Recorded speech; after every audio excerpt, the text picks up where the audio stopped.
Irmãos, eu queria falar nesse momento de dízimos e ofertas. Abra comigo lá em Marcos, capítulo 10. Marcos, capítulo 10, versículo 29. Olha o que Jesus fala. Jesus aqui está alertando o perigo das riquezas. E aí no versículo 29, ele fala o seguinte: em verdade vos digo que ninguém que tenha deixado casa, irmãos, irmãs, mãe, pai, ou filhos, ou campos, por amor a mim e pelo amor ao Evangelho, que não receba já no presente o cêntuplo de casas, irmãos, irmãs, mães, filhos e campos com perseguições.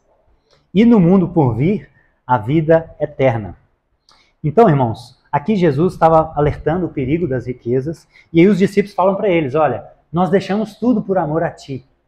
E aí Jesus fala: tudo bem, isso é muito bom, mas eu vos digo que ninguém que tenha feito isso deixará de receber nessa vida o cêntuplo de irmãos, irmãs, casas, campos e perseguições. Ele coloca algo no final para dar uma equilibrada, né? Perseguições. E, irmãos, quando a gente vai olhar o início da igreja, lá em Atos, capítulo 4, agora vamos lá em Atos, capítulo 4. Olha como era a koinonia, a comunhão. Esse é o termo original para comunhão. Olha que interessante, eu estou lendo um livro e ele tem falado uns pontos que eu nunca pensei, eu tenho achado sensacional. Olha só que interessante, como era o nível de comunhão entre os irmãos no início da igreja. Atos 4, 32. Diz o seguinte: da multidão dos que creram, um era o coração e alma.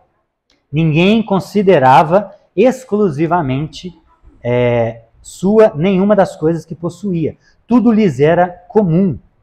Com grande poder, os apóstolos davam testemunho da ressurreição de Jesus. E em tudo eles haviam abundante graça, pois nenhum necessitado havia entre eles. Porquanto os que possuíam terras ou casas, vendendo-as, traziam os valores correspondentes e depositavam aos pés dos apóstolos. Então se distribuía a qualquer um a necessidade, à medida que alguém tinha necessidade. Então olha que interessante, gente. O nível de unidade da igreja era tal que eles não consideravam sua coisa alguma. Eu fiquei conversando com a Lídia esses dias, a minha esposa, e a gente começou a pensar assim, mas será que era algo beirando a um socialismo, um comunismo? E aí existem várias diferenças óbvias. Aqui não era o Estado tentando implementar uma igualdade absoluta, aqui existiam propriedade privada, que não existe nesses sistemas econômicos, né, políticos. Só que o nível de envolvimento deles era um. Eles olhavam para suas posses e falavam o seguinte: olha, nós somos um corpo, nós somos irmãos. Não há sentido haver necessitados no nosso meio.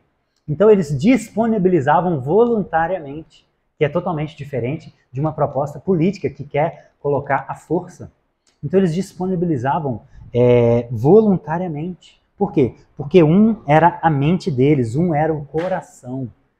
Então o nível de comunhão da igreja primitiva era algo absurdamente grande. Era algo que a gente tem dificuldade de entender hoje.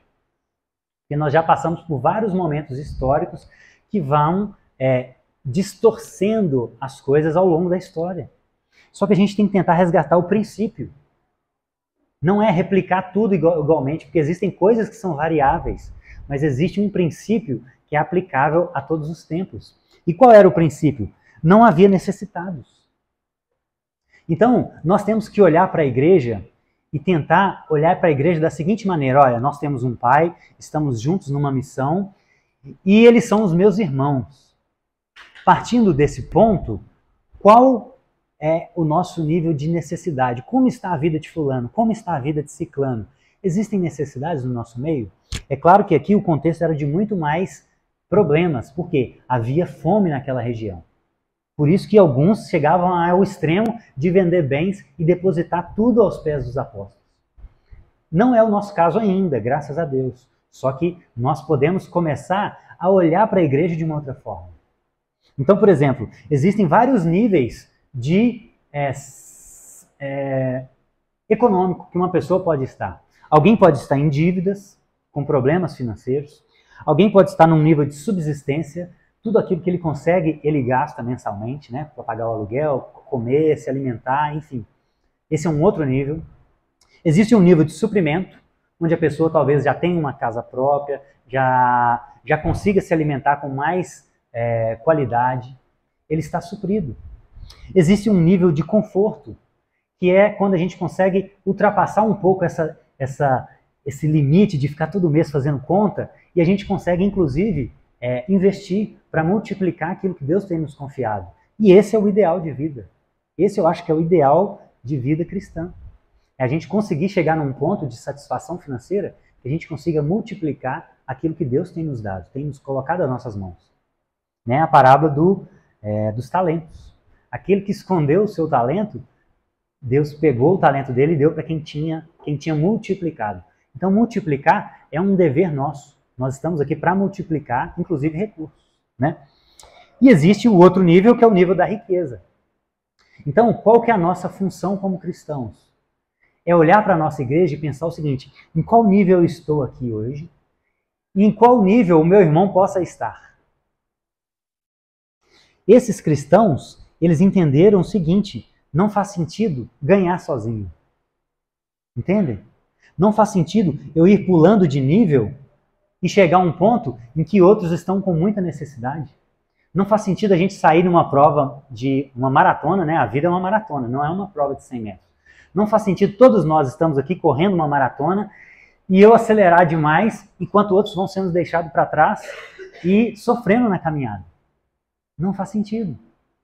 Esse era o princípio que esses irmãos viviam. E isso é maravilhoso. E aí, olhando para esse cenário, faz muito mais sentido o primeiro texto que eu li, de Marcos 10.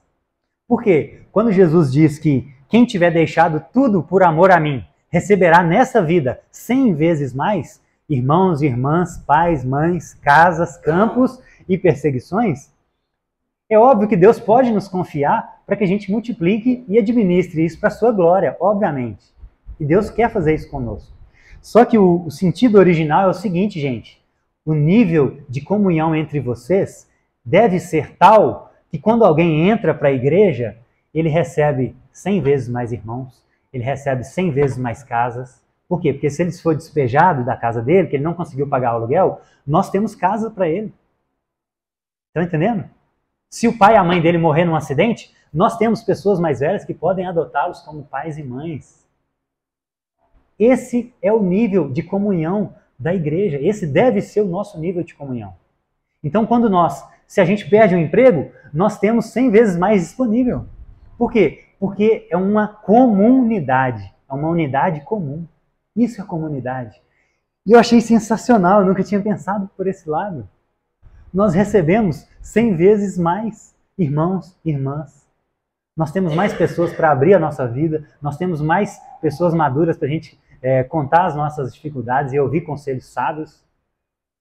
Nós recebemos 100 vezes mais pais, mães, irmãos. E também não é difícil haver necessidade em um contexto desse. Por quê? Porque todos estão unidos, com o mesmo propósito. Então isso é maravilhoso, gente. Isso é maravilhoso. E eu fiquei muito edificado com isso, eu queria compartilhar com vocês. E nós precisamos da ajuda de todos. Nós precisamos dessa unidade de todos, né? Nós temos as nossas necessidades comuns. E eu queria te encorajar a fazer parte disso. Como Paulo disse, do privilégio de fazer parte da assistência aos santos. É tão gratificante quando você está correndo e você estende a mão para outra pessoa e vocês chegam junto. Né? É muito mais gratificante do que você chegar e outro está muito lá para trás. Entendem? Não é uma igualdade absoluta. Mais uma vez, cada um tem uma necessidade diferente. Cada um tem um gosto para alguma coisa na vida. Uns gostam mais de restaurante, outros gostam mais de viajar. Essa é a multiforme sabedoria, essa é a divergência, as diferenças que fazem parte da vida. A questão é não deixar haver muita distância, entende? Por quê? Porque não faz sentido. Porque nós somos uma família. Então a gente conta com a ajuda de vocês, a gente conta com engajamento em dízimos, em ofertas, e a gente conta também com essa nova mentalidade. Olhe para os seus irmãos e pensem, poxa, qual nível eu estou aqui e como eu posso fazer para dar um passo para trás para o meu irmão dar 2 para frente, para que a gente não fique muito distante nessa caminhada, entende? Então comecem a olhar a igreja dessa forma. E aí, como Jesus disse, né? Lá em João 17, quando a gente for um, o mundo crerá que ele foi enviado. E é por isso que muitos pobres, os historiadores dizem que muitos pobres iam para Jerusalém, e por isso que Paulo teve que recolher uma oferta das igrejas dos gentios para a igreja de Jerusalém. Por quê? Porque os pobres olhavam aquela koinonia e falavam o seguinte, aquilo ali é algo novo, a gente nunca viu isso. Um imperador romano chegou a dizer o seguinte, olha, eles cuidam não só dos deles, mas dos nossos. Então os cristãos, eles tinham um nível de amor, de koinonia entre eles, de comunhão, que tocava até os imperadores pagãos.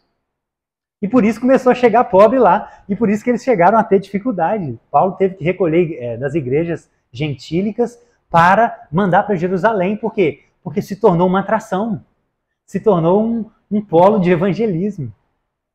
Por isso que no início da igreja, inclusive, a maioria da igreja era de pessoas necessitadas. Porque começou a chegar muita gente em Jerusalém. Porque viu esse nível de koinonia. Isso atrai. É isso que faz sentido para a vida cristã. Quando a gente começa a estabelecer os valores do reino de Deus para a terra, as pessoas começam a olhar e falar assim, eu nunca vi isso. Eu nunca vi pessoas adotando crianças e cuidando como se fossem suas. Eu nunca vi isso. Os romanos pensavam isso, porque os cristãos faziam isso. Eu nunca vi eles cuidarem dos necessitados romanos e gentios. Eu nunca vi isso. Isso atraía. O amor de Deus atrai. Então que a gente consiga trilhar esse caminho e viver isso como igreja. Amém? Deus abençoe vocês, nos abençoe para que a gente possa transbordar também na vida de outros, tá bom?